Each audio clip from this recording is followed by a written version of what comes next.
Hello, thank you so much for letting me talk tonight on my book, Inside Hancock Park. This book includes an early history of Hancock Park and of G. Allen Hancock, who was the founder. I had had journalism experience as the publisher for the Larchmont Chronicle, excuse me, for over 50 years, so I witnessed a lot of the history of Hancock Park those last 50 years. It's 100 years old now, and it's a community of 1,100 homes from Wilshire to Melrose, Highland to Rossmore. And I also was fortunate to have the cooperation of G. Allen Hancock's great-granddaughter, Jane Brennan, who furnished some of the information and the photos. Here you see the cover page where we have 10 homes that represent, the architecture is represented in many of the different styles that are in the community. And here's Henry Hancock. I got this photo from the Bureau of Engineering. He was born in Bath, New Hampshire, a Harvard-educated attorney and a surveyor.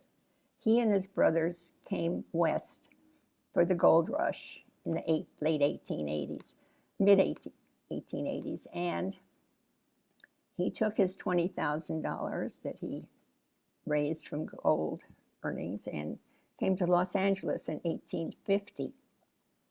Los Angeles was a town of about 1,600 at the time.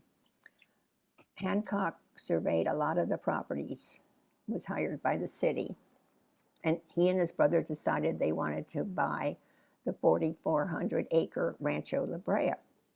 So they tried to purchase the land from the Roja family, but it was very complicated and took many years to get the title validated. Here's Senator Cornelius Cole. I was fortunate to reach his great-great-grandson to get this photograph. Senator Cole argued and was successful in getting the title so that the Hancock brothers could legally have the land. For his work, he was given 400 acres, which became Cole Grove, and then Hollywood. The rancho also, some of it had been sold to Sheriff James Thompson, who built an adobe on the land. That land was later owned by A.F. Gilmore, who, of course, is the founder of Farmers Market. And the adobe is now the headquarters for the Farmers Market offices. Here is Augustin Harassi. He was born in Hungary. When he married and had children, he brought them to Illinois and then later to Wisconsin. And he was quite the entrepreneur. He had a steamboat, he had other transportation, he raised hops for beer, but he left that all behind to travel west, took his family to San Diego and later to Sonoma.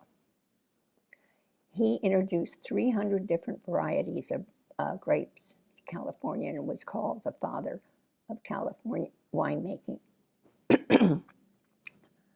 And here's Ida Harassi, his daughter, and she was born in Illinois, came west with the family, was only 9 when she met Henry Hancock. Henry Hancock had been elected a legislator from Los Angeles, and while he was serving in Sacramento, he met Augustin Harassi. They became friends. He also met Ida, but at the time she was only 9 years old. 10 years later, the couple was married. Henry was 20 years her senior. They moved to Los Angeles and settled in the ranch house on the Rancho La Brea property. Now, Henry always thought that there was oil underneath his land, but he did come up with some very interesting fossils, including this saber-toothed cat. And he gave this fossil to an anthropologist in 1875, but he never did find oil. He earned a living by selling the tar that was seeping up on the property to be used for road and roof repair. And Alan, his 8-year-old son at the time, would deliver the oil down to downtown or to the docks, which were then in Santa Monica, to be shipped north to San Francisco. And he was paid $1.50 a day for his work. Henry died in 1883, leaving Ida with Alan at 8 years old and Bertram at 6 years old. So she continued to manage the property, which also was leased to farmers. Well, good news. There was oil. Unfortunately, Henry didn't see it, but in 1900, Ida leased the land to oil company, and they drilled, and they were successful. So Alan decided that they should also be drilling, and they did. And I know that he was successful, so successful that they were getting at least 100. Hold on while I check my notes. Let's see here.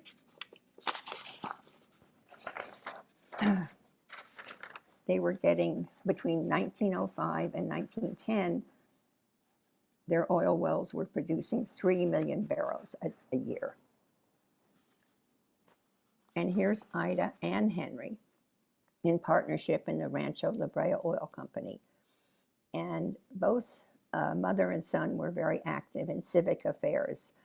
And Ida decided she wanted a lavish home, and she could certainly afford it. So she hired the architect John Austin to build a mansion at Wilshire in Vermont called Villa Madama. Unfortunately, she died 4 years after the mansion was completed in 1909. But she had remarried Judge Erskine Ross, and Rossmore Avenue was named in his honor. Well, Alan had a lot of property, and the oil wells were drying up. Friends came and suggested to Alan that they should have a golf course on some of this land. And he leased 105 acres of property to the golf course.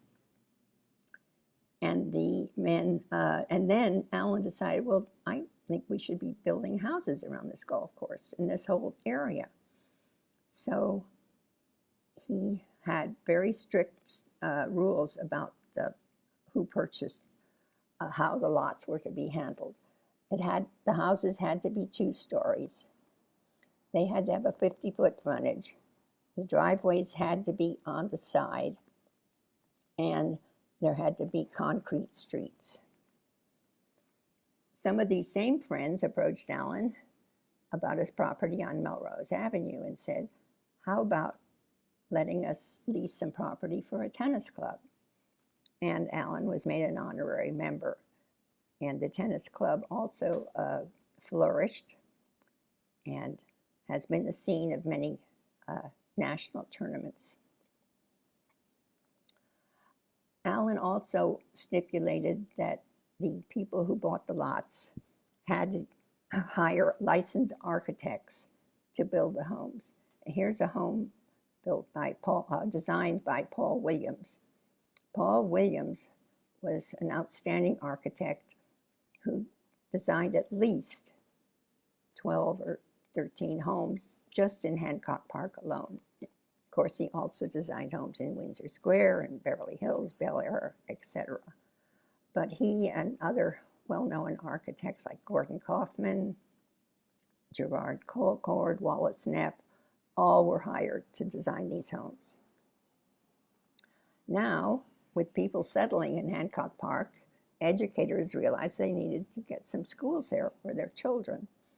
Marlborough School had already been built at 3rd and Rossmore in 1916. And here's John Burroughs in 1922. And if you'll notice where the bicycle is, there was an underground passage so that the children didn't have to cross Wilshire Boulevard. In 1948, Nat King Cole decided that he'd love to live in Hancock Park. At the time, the only way that African Americans could move into the neighborhood was if they were servants. So it caused quite a furor, and he was not welcomed. But he and his wife Maria and their 3 daughters did move in and finally were accepted into the community. In 1963 is when Dawn Goodwin and myself began the Larchmont Chronicle newspaper. At the time, we mailed it to 10,000 homes in Hancock Park, Windsor Square, Brookside, Windsor Village. But at that same time, a freeway was threatening residents. They were very concerned about a Beverly Hills freeway that had been proposed by the City Transportation Department.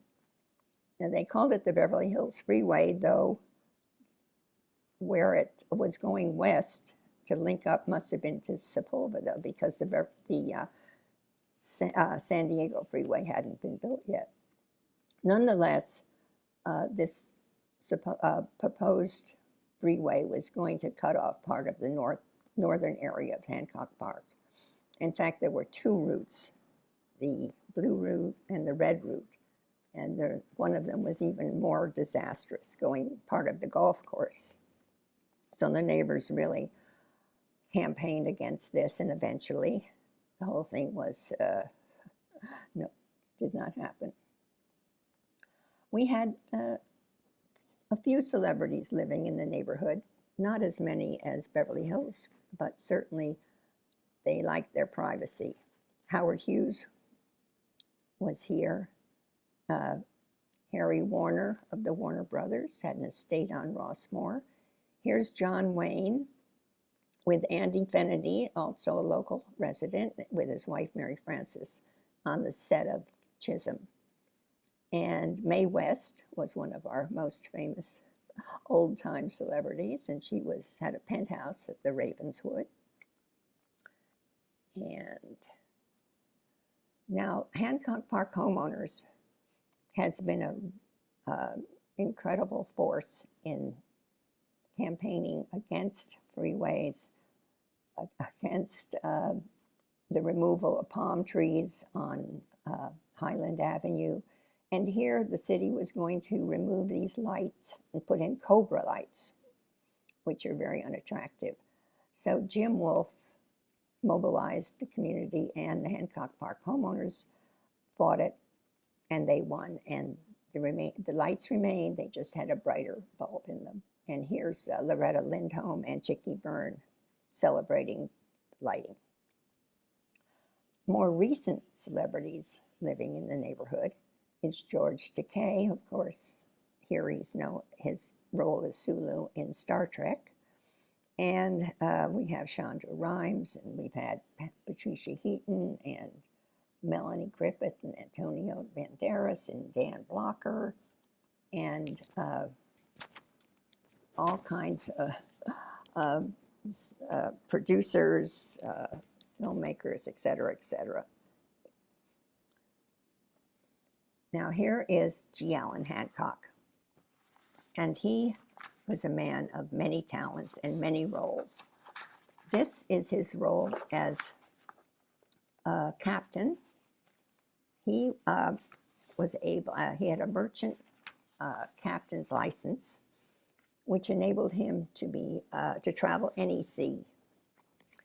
He went from Alaska to Galapagos on many different voyages. He also did a lot of scientific exploration on one of his ships. His guest was Albert Einstein, and another time Jacques Cousteau. Allan Hancock loved music, and he was a great promoter of music. He was a co-founder of the Los Angeles Philharmonic.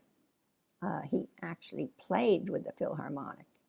He played in the Hollywood Bowl during the summer. And instead of taking a salary, he would donate his salary to pay for tickets for students. He also organized a music group in Santa Maria. Hancock left Los Angeles basically in 1925. He moved to Santa Maria, where he had many investments. He had bought the railroad. He had bought acreage for farm. He had bought what turned into an airfield as a memorial to his son, Bertram. Bertram had died tragically in the 1925 Santa Barbara earthquake.